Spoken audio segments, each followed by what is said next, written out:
इस इतिहास में एक ऐसी चीज़ है कि बाखासर का जो रण है ये पहले भुयातड़ा करके एक बंदरगाह था और समुद्र यहाँ तक था और समुद्र जो सूखता है उसका रण बनता है। तो वैज्ञानिक लोग अलग बात करते हैं, लेकिन शास्त्र में ये चीज़ है कि जूनागढ़ के अंदर राह नवगण हुए थे। राह नवगण को माँ वड़वड़ी ने, एक देवी है जिनका चित्रोड़ के पास स्थान है, माँ वड़वड़ी ने नवगण को श्राप दिया था। उसके बाद में माँ वड़वड़ी ने इस समुद्र को चूस लिया था। जो समुद्र माँ वड़वड़ी के श्राप से सूखा वो रण क्षेत्र बन गया। क्योंकि भुयातड़ा बंदरगाह है, ये चीज़ शास्त्रों में है और सब जगह हिंदुस्तान के इतिहास में बुक्स में है।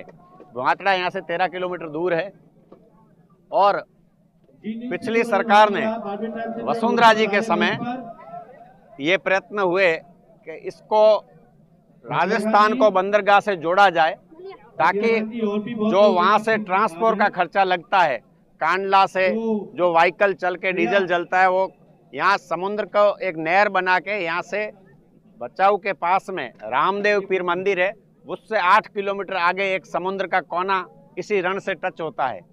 नहर द्वारा स्टीमर या लॉन्च करके और ड्राई पोर्ट की तरह इस बंदरगाह को विकसित किया जाए। भुयातड़ा इतिहास में हम 14 पीढ़ी पहला भुयातड़ा से बाखासर आए, तो वहाँ आज भी दीवारें मौजूद है। जो इस समय में बंदरगाह होगा उसी वजह से वो लाल ईंट की दीवारें वहाँ नदी के किनारे आज भी है। अगर ये बंदरगाह राजस्थान से जुड़ता है तो वर्तमान सरकार को राजस्थान से बंदरगाह जोड़ने की वजह ये पहले वसुंधरा जी ने पहल की थी पुरानी सरकार में, फिर बस ठंडा बस्ता हो गया। उसके बाद में यहाँ नमक उद्योग है, वो भी एक बहुत बड़ा उद्योग है। जो ये पूरी लैंड है, जब ये वसुंधरा जी की सरकार में नरपत सिंह जी राजवी उद्योग मंत्री थे राजस्थान सरकार में, तो उस समय वहाँ से सॉल्ट कमिश्नर को लेके आए और यहाँ पे भावनगर गुजरात के अंदर जो रिसर्च सेंटर है नमक का, यहाँ से सैंपलिंग लिया गया। उस समय गंगाराम जी यहाँ विधायक थे, तो मैंने गंगाराम जी साहब को बताया, साहब एक बहुत बड़ा रण यहाँ पड़ा है और नमक उद्योग गुजरात में इतना विकसित हो रहा है, गुजरात सरकार इतना पैसा ये कमा रही है, तो राजस्थान में सबसे अच्छी किस्म का नमक यहाँ बन सकता है, नावा से भी अच्छा। तो गंगाराम जी ने कहा कि राजवी साहब उद्योग मंत्री है, एमएलए गंगाराम जी से पढ़े लिखे थे, वकील रहे हुए थे। उन्होंने राजवी साहब को हमने जाके रिक्वेस्ट की, राजवी साहब ने अपना सॉल्ट कमिश्नर, सॉल्ट विभाग की पूरी टीम के साथ बाखासर की विजिट की। यहाँ 8 ट्यूबवेल बने और अच्छी क्वालिटी का नंबर 1 का नमक का पानी लिया गया, सैंपल पास हुआ। लेकिन सबसे बड़ी दिक्कत उस समय हमारे बीच में ये आई कि यहाँ से ट्रांसपोर्ट इसको कैसे करेंगे, इस नमक को हम मार्केट तक कैसे ले जाएंगे। तो वर्तमान समय, उस समय में हमारे यहाँ से बाड़मेर से एक रेलवे ट्रैक का सर्वे हुआ है जो वाया डूठवा भुयातड़ा होते हुए वो गुजरात की तरफ भाबर उस रेलवे को मिला रहे हैं। जबकि मेरा मानना ये है, मैं इस भौगोलिक स्थिति का जानकार हूँ कि इसी भारतमाला के सारे वो भुयातड़ा से जो रेलवे ट्रैक है उसको यहाँ से सीधा ये सीधाड़ा मिलाया जाए तो और भी वो दूरी कम हो जाती है, वाया भाबर मिलाने से लंबी होती है। पर्यटन स्थल ये रण जो क्षेत्र है, यहाँ आप हॉर्स राइडिंग, घोड़े चाहे लंबे रेस के कितने भी दौड़ाना चाहो तो उसके लिए चौड़ी जगह चाहिए। तो सबसे अच्छा अगर मेला घोड़ों का लगाया जाए तो इस बाखासर के रण क्षेत्र में राजस्थान सरकार द्वारा घोड़ों की रेस इन दिनों में हो सकती है। बाकी बारिश के मौसम में यहाँ दलदल रहती है, कीचड़ होती है, घोड़े नहीं दौड़ सकते। ये मौसम अनुकूल है। और जो फ्लेमिंगो करके पक्षी है जिसके लाल पंख है, उसको देखने के लिए विदेश से लोग आते हैं इंडिया में। और यहाँ से 2 किलोमीटर आगे एक नदी चल रही है, वहाँ पे आप कभी भी दिन में आप आइए, देखिए वो लाल पंख के पंछी, पहले वो पक्षी थे वो समुद्र के किनारे रहते थे और वो यहाँ से पानी भरा जाता था। जो बाखासर से जो बीकेडी से नड़ाबेट सड़क जाती है उसके सारे पानी भरा जाता था, वहीं पे वो पक्षी रुकते थे। लेकिन अभी वर्तमान समय में यहाँ भेड़बंदी पालाबंदी का काम हुआ है, उसकी वजह से वहाँ पानी भरा है। उसके अंदर 2 किलोमीटर पीछे एक नदी चल रही है, उसके सहारे वो आपको फ्लिंगो पक्षी देखने को मिलेंगे।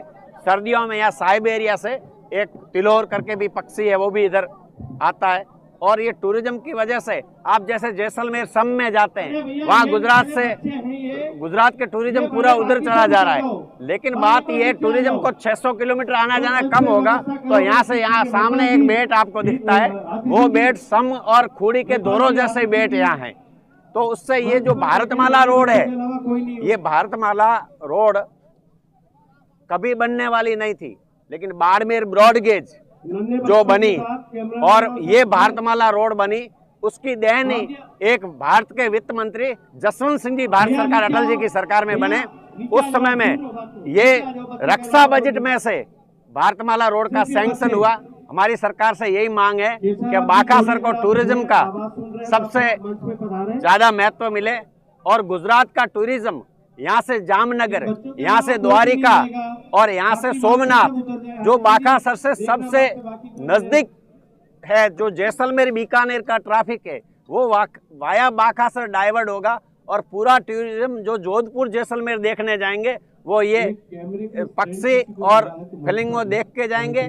और जो विकास है वो भारतमाला की वजह से नितिन गडकरी जी और मोदी जी के नेतृत्व में एक बहुत अच्छा ये प्राइवेट टेंडर हो गया और ये सड़क बन रही है। ये हमें बहुत सालों से उम्मीद थी कि ये सड़क बनेगी, अब जाके ये यहाँ की जनता का भारतमाला से सपना पूरा हो रहा है और विकास में ये क्षेत्र पूरा जुड़ रहा है। और राजस्थान सरकार में भजन लाल जी की सरकार है, यहाँ से पंचायत समिति के प्रधान भी हमारी पार्टी के हैं, मुख्यमंत्री एमएलए भी आदूराम जी मेघवाल पढ़े लिखे एमएलए, आज किसी कारणवश वो यहाँ नहीं पहुँच पाए, उनको और जगह कोई कार्यक्रम थे और ये तारीख पहले एकदम तय हो रखी थी। तो आदूराम जी इसमें पूरा, मेरी बात अभी वर्तमान में हुई है आदूराम जी से कि मैं आने वाला था। अगली बार हम जब दिव्या जी को यहाँ लाएंगे, पर्यटन जो मंत्री है वो दिव्या जी बाकासर क्षेत्र से जयपुर महाराजा भवानी सिंह जी की बेटी होते हुए हमारे से पूरे परिचित हैं और हम और स्वरूप सिंह जी खारा और हमारी पूरी टीम और हमारे विधायक आदूराम जी के साथ मुख्यमंत्री जी और उप मुख्यमंत्री जी के पास जाके इस एरिया को विकसित से जोड़ने के लिए पूरे प्रयत्न करेंगे। और हमारे लोगों को, स्थानिक लोगों को, यहाँ के रोजगार पहले यहाँ के लोगों को मिले, इसमें हमारी प्राथमिकता रहेगी। कोई भी रोजगार हो वो पहले हमारे चौटन क्षेत्र और साचौर क्षेत्र से लगे हुए स्थानिक लोगों को रोजगार मिले, ये हमारा महत्व रहेगा।